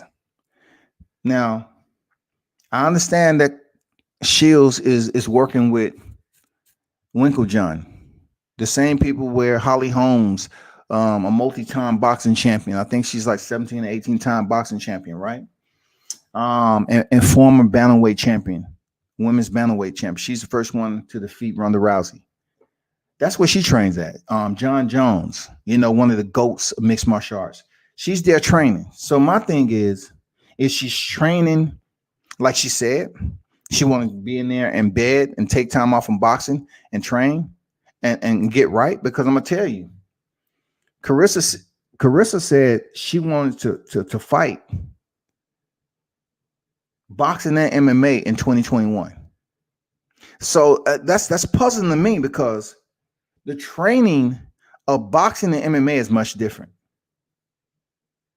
Being that she is very undeveloped in certain areas that she's needed to become a legitimate and respected mixed martial artist, it's going to require her to take more time than a couple of months before switching over to a boxing match. You feel me? That's my only concern with Carissa Shields. Like, Carissa, you have to take 1.5 years off from boxing. You're young enough to do that. And I'm being honest, man. You're young enough to do this shit. You already accomplished 3 divisions and 10 fights. Embed yourself in a BJJ, if it's Winklejohn, embed yourself there, work on your kicks, work on your ground game, improve your freaking mastery of the levels of mixed martial arts, to the point where when you go in your next fight, people look at you like, damn. So I'm gonna definitely be looking. I'm like, oh shit, Carissa did that. Because a lot of people can talk about what they're seeing. They can talk it up and report on mixed martial arts like they do boxing. But they really can't explain it to you as if it's mixed martial arts, if you understand what I'm saying. They can talk it up. Oh, so-and-so lands the left and the right. But they can't really tell you anything different about what is going on if they land a 1-2 with a reverse fist, an elbow. You know what I'm saying? The type of kicks that's being executed, they just say a kick, a left and right kick. Not the fact that it's a spinning heel kick, a question mark kick. You know what I'm saying? A teep kick. It's just certain layers to the game. And I'm still learning that shit myself. But Carissa Shields, man, I would behoove her to leave the sport of boxing and train extensively all the way up to her first mixed martial arts fight. Now, I know she was due to face Dakari, who's a 17-0 fighter, 0 knockouts, and they was going to unify at the 154-pound division. I get it. So therefore, since that is another division for you to attempt to unify, she still has time because Hannah Gabriel is the WBA champion at 154. So she was scheduled to face Raquel Miller. That hasn't happened because of the pandemic. So we're still waiting on that to return. In the interim, Clarissa Shields, if she gets that one fight out the way and wins, just continue to stay embedded, learn your craft, and get your second mixed martial art fight in. So we can see how you look on the first fight and how you look at the second fight. But you're not going to make that visual eye test respectable to the mixed martial arts audience unless you look better in your second fight. They expect you to look some type of way in your first fight. But if you look better in your second fight, people are going to start saying, God damn, Clarissa taking this shit serious. See, with CM Punk, they knew he was training with some big dogs. But they just didn't see, like, could he become a threat or not? They looked at him being a wrestling entertainer, but they just wasn't sure. Because Clarissa, she's coming from a legitimate combat sport over the mixed martial arts. Amanda Serrano has tried it. Heather Hardy has tried it. But with CM Punk, he was coming from a scripted type of sport. And Dana White threw him in there with Mickey Gall, his first fight. Subbed. First round sub. I say, look, when I found out that damn CM Punk was fighting Mickey Gall, I say, it's over. And then they're like, what you mean, dog? Like, you know, you think Mickey Gall gonna make it that easy? I said Mickey Gall about to get fucked up. I mean, not Mickey Gall, CM Punk. CM Punk about to get fucked up. I said Mickey Gall is good enough. He's good enough to make CM Punk look bad. And his jiu-jitsu is one of the layers to his freaking skill set that I say, nope, is no way. And CM Punk, look, CM Punk put legitimate time in to train his ground game and overall skill. CM Punk respected the sport. He did the shit the right way. And I'm telling all of you who's basically saying, well, Clarissa Shields coming here with the boxing, she got the hands. Listen to me, y'all. If Clarissa Shields was coming over here from boxing and she had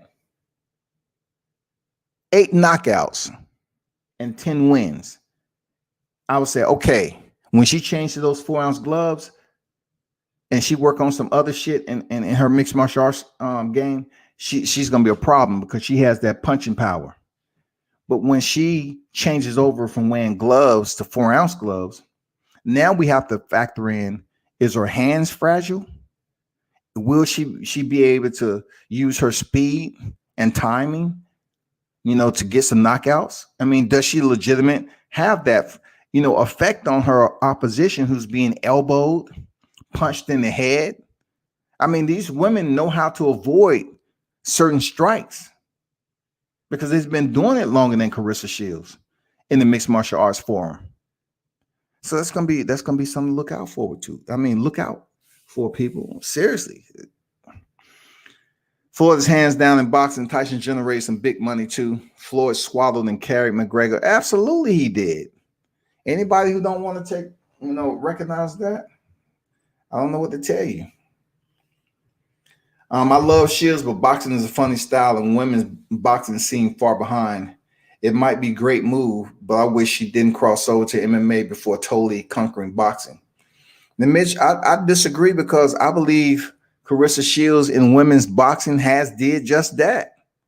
When you say conquer, what else is it to do except go down to the 154-pound division? I mean, she was chasing Cecilia Brakas, but now Brakas has lost her titles there, Mitch. You know what I'm saying? So what more is there to conquer when she was chasing? Cecilia didn't want to fight her, so she ended up losing to McCaskill. Now the torch has been passed. It's different. She got to find, look, she's being smart about it. This I will commend Carissa for is attempting to cross over as young as she is. She's basically set herself in the record books. She's a Hall of Famer if she quits today. She's a Hall of Famer in boxing if she quits today, because she's been able to do something quicker than male and female. So she's a Hall of Famer, whether people want to look at it that way or not. And being the fact that she's unified these divisions, and the fact that she's a 2-time gold medal Olympian. Carissa Shields can stop boxing today, and she's a motherfucking Hall of Famer, dog. That's fact. She's a Hall of Famer. But I'm happy she moved over to mixed martial arts. But since she's made the transition, she's in the process, because she signed this motherfucking contract. She said, I'm a mixed martial artist now. No, you're not. You're a mixed martial artist when you have your first fight and according to how you do.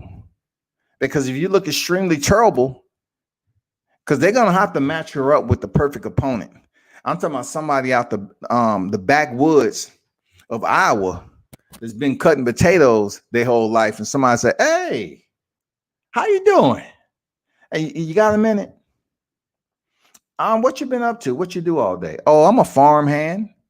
So, we're looking at a little out of place. We some city folks around here, but we just wanted to see if you want to step in there with Carissa Shields. You know who that is? No, never heard of her. Oh, that's even better. So look, check this out. Well, you're going to make some pretty good money being a farmhand. We're going to give you a pretty good paycheck. So how about we say we set you up for, a fight, of course. It's going to be kicking and everything included.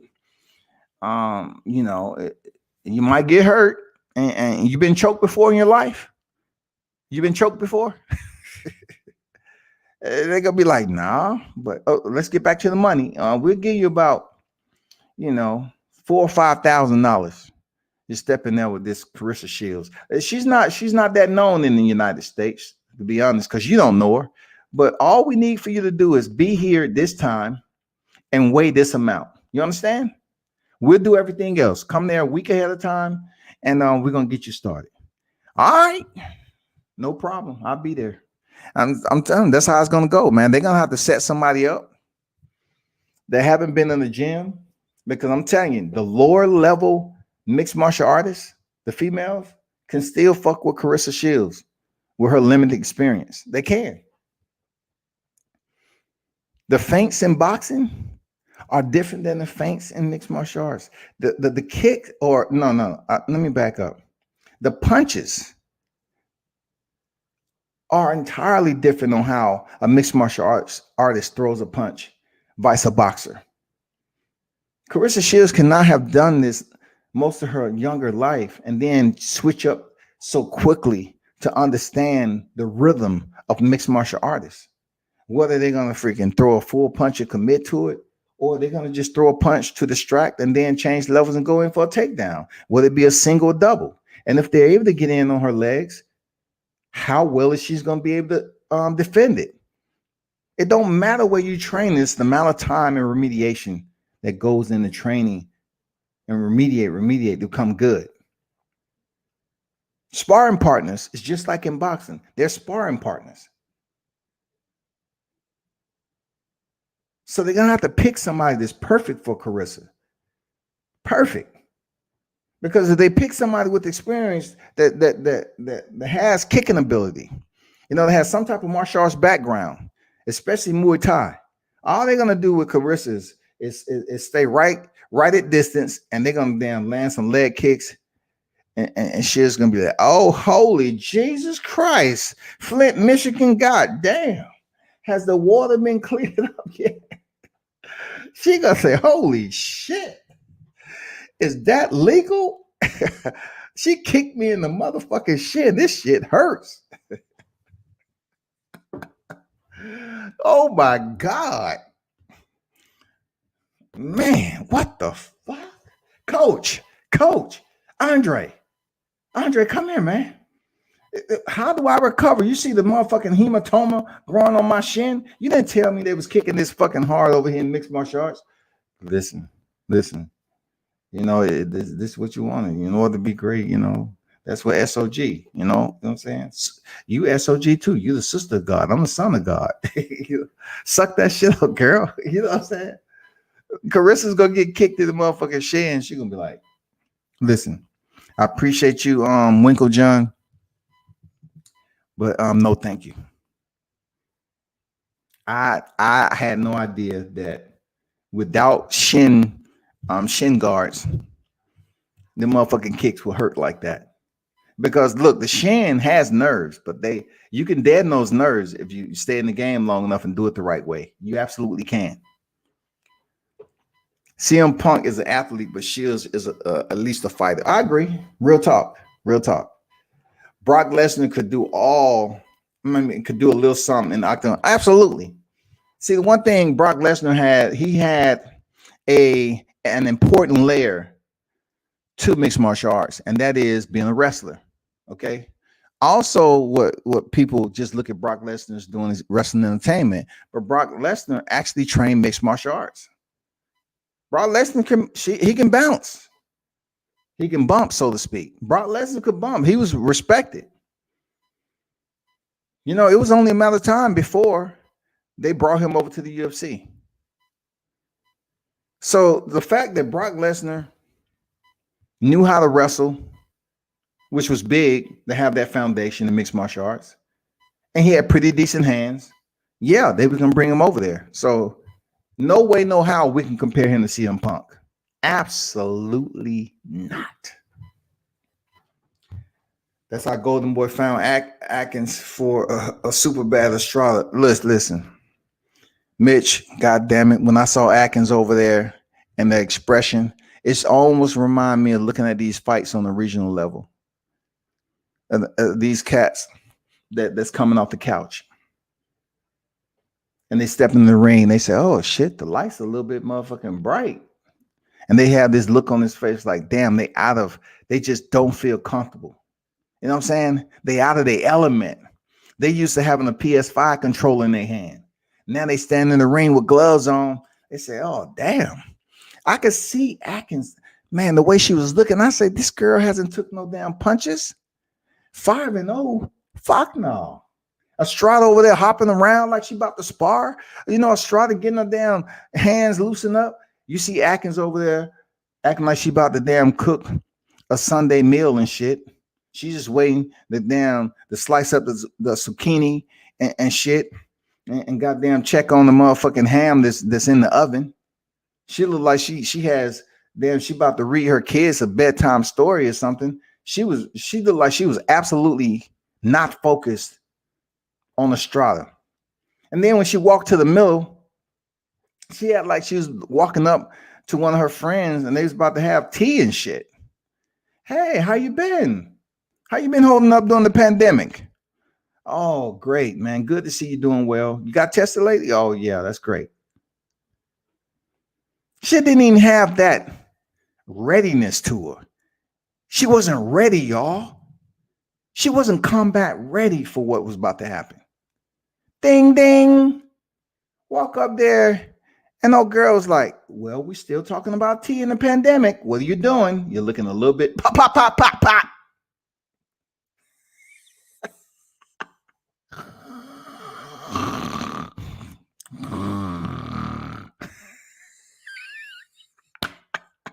Stop it, man. Y'all need to stop that shit, man.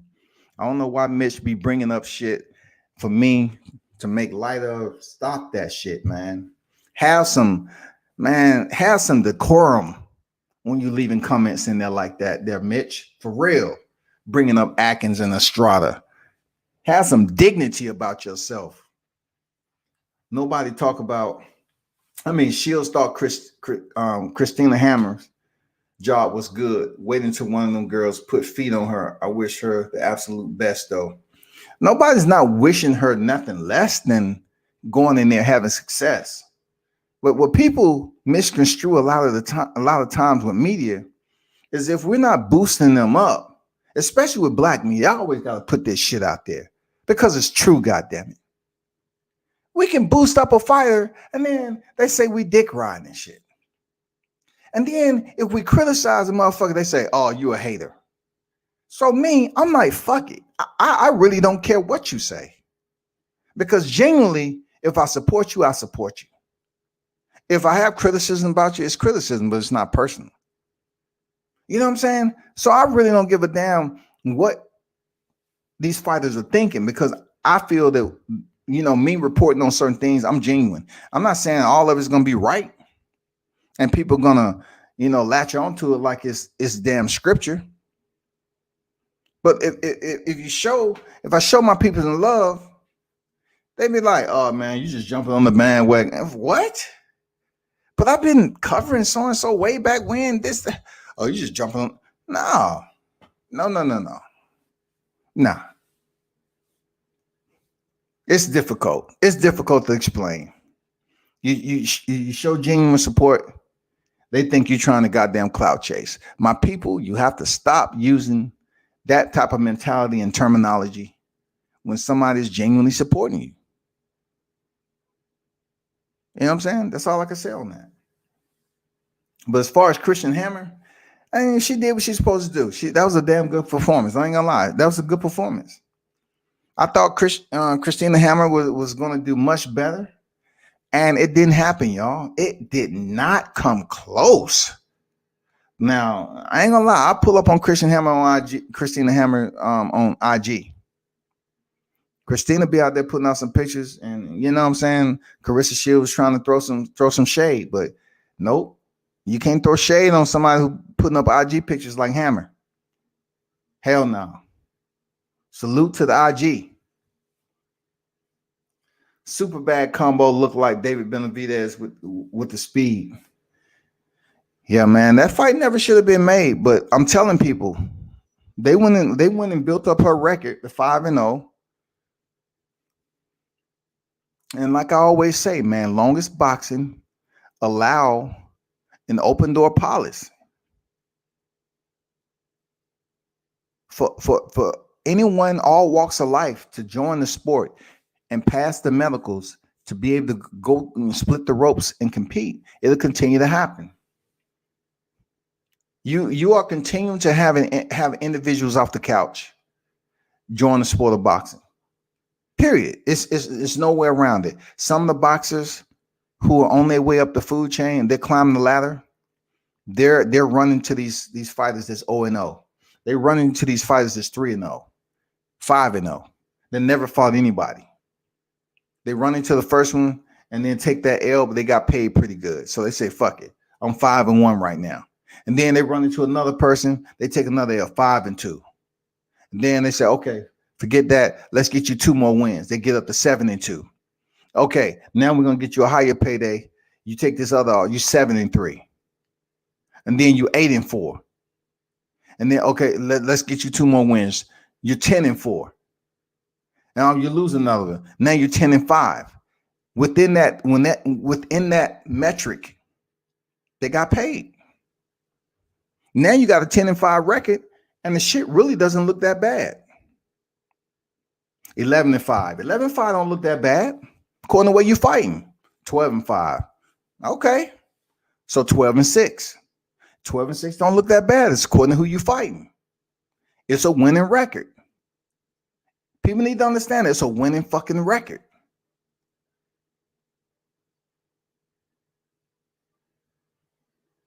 People start squinting eyes and raising eyebrows when you get to about 20-14.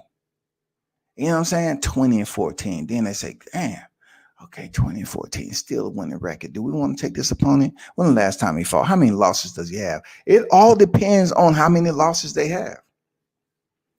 So, from what I understand, to stay on topic with Carissa Shields, right?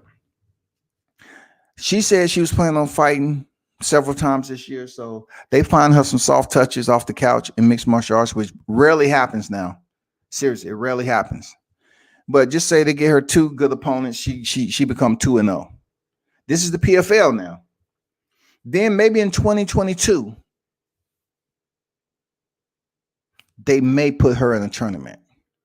But I'm telling you, Laura Sanchez is 155 pounds and she's still competing in the organization, PFL. She's beast.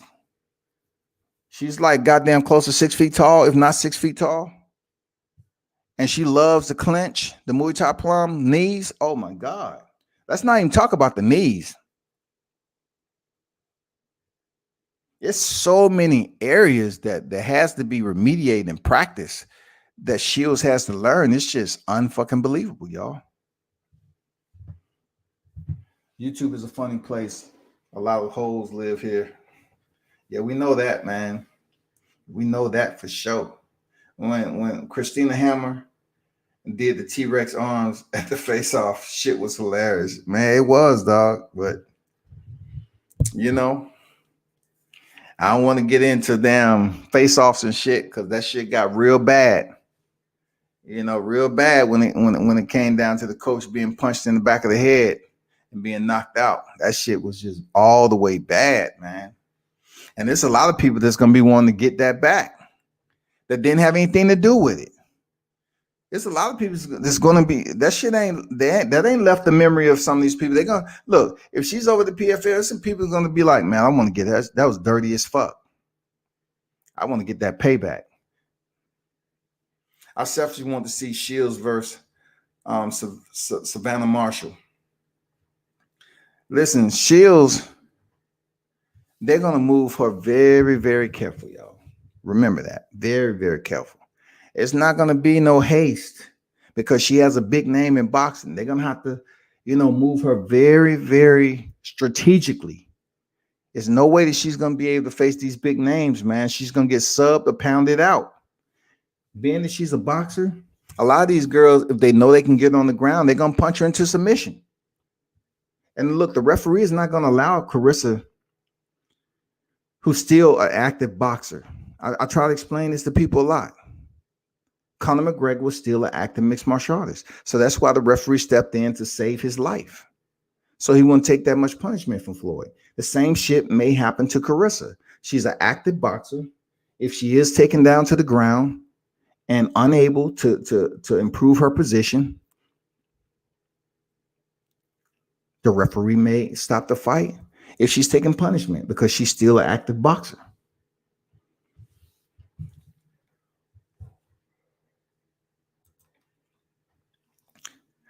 And last but not least, I wanted to talk about Paige Vanzant. This is my last. Paige Vanzant, as you don't know, Paige Vanzant was also a former UFC fighter. And she is now the face of women's bare knuckle fighting. And you're saying to yourself, no, not Paige. Listen. Respect. I know she's married. I think she's married. Her freaking husband, he can fight his ass off. Paige is remind me of a modern day Farrah Fawcett. I mean, but she also has this quirky like personality that it's hard for anybody to try to say, okay, damn, she'll make me upset. But she's grown and transformed over the years, and she's very easy on any eyes. She is now changing over to a sport that absolutely have no wraps, no hand protection. The hand wraps that are on there cannot exceed an inch from the knuckle properties. So the knuckles are exposed. Paige Vanzant is no tyro to being cut up. That's one point I gotta make about Paige. She's not new to blood. Paige has been in some motherfucking fights that she was wearing a crimson mask. Real talk. She is absolutely bona fide tough. But she went on a losing streak. Now they bring her, David Feldman bring her over to bare knuckle fighting, and she's a very soft face, a somewhat a bombshell that they've been looking for to kind of enhance the women's side of bare knuckle fighting. And now it's Paige Vanzant. What she wasn't able to get for the UFC, she's able to at bare knuckle fighting. Seriously. And you're saying to yourself, well, don't be chauvinistic. I'm not being chauvinistic.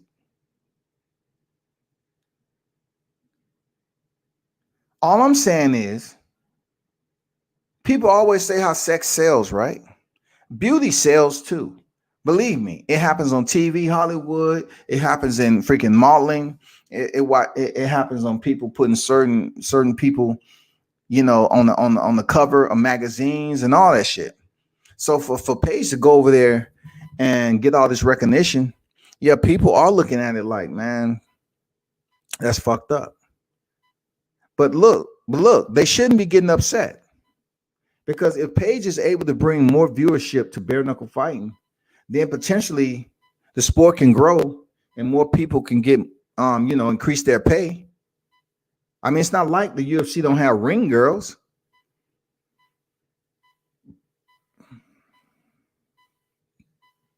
The one thing with the UFC though, they just haven't brought a woman over there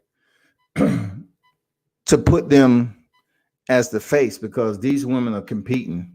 They just haven't brought a woman and pulled a woman out of the division and made them the face of the UFC for the women's fighting.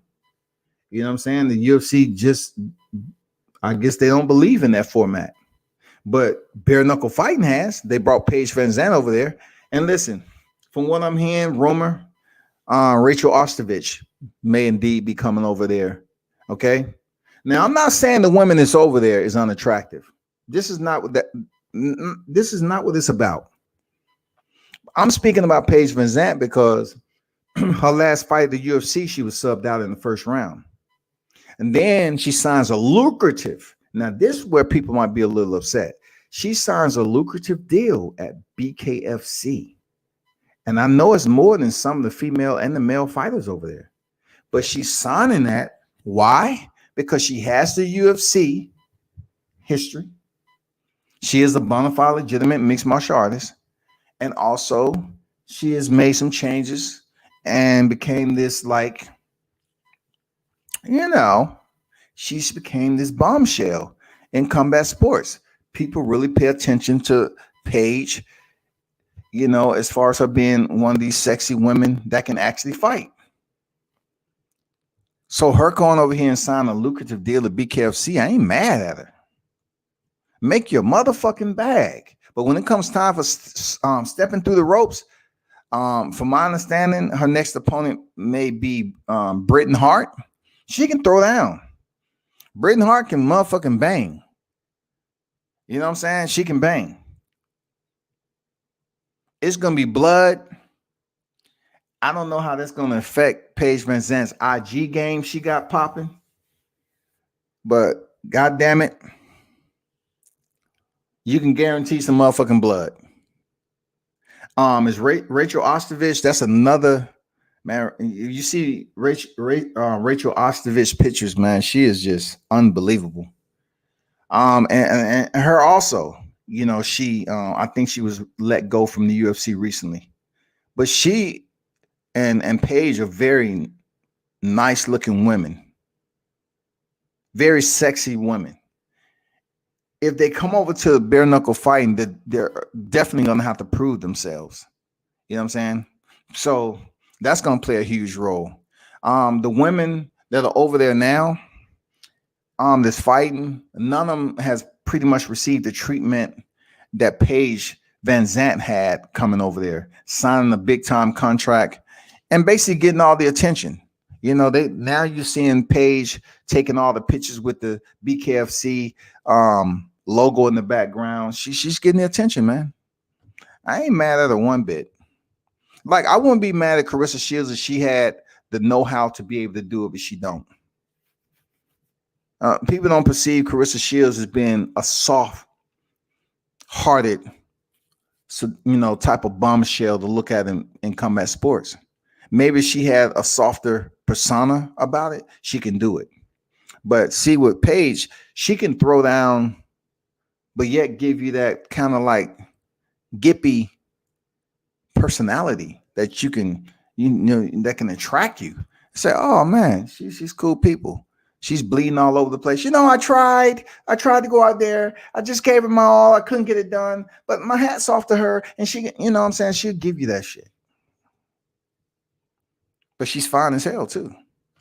So is Rachel Ostovich. But when it comes down to having no protection of covering over your knuckles and you going in there swinging, forget all that pretty shit. Somebody about to be cut. There's about to be blood in that. And I'm curious to know how many fights Paige is going to have a year. I don't see her having that many fights, but I do see her being in front of the camera lens and them taking pictures and shit like that. So she can promote BKFC. I'm serious. I don't see her fighting a lot in bare knuckle fighting because she's gonna get fucked.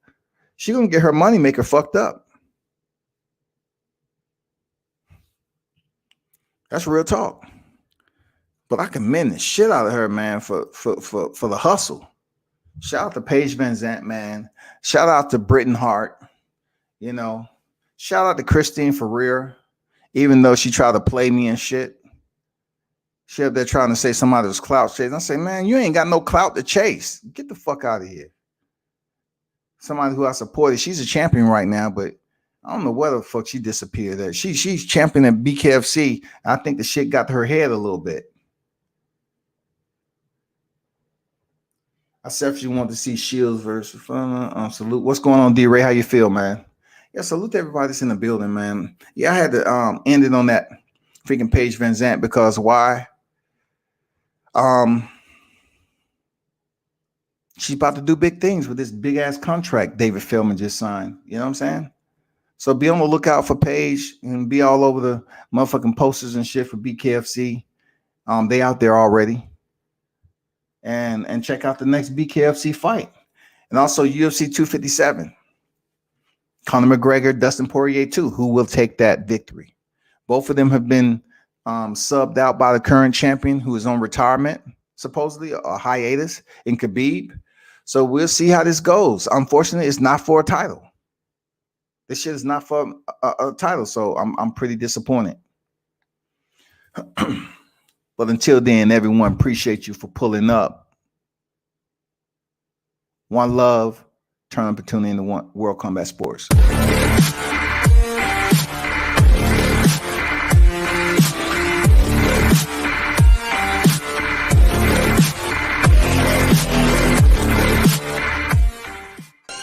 What up? It's your boy Roy Jones Jr. and right now you tune in to World Combat Sports.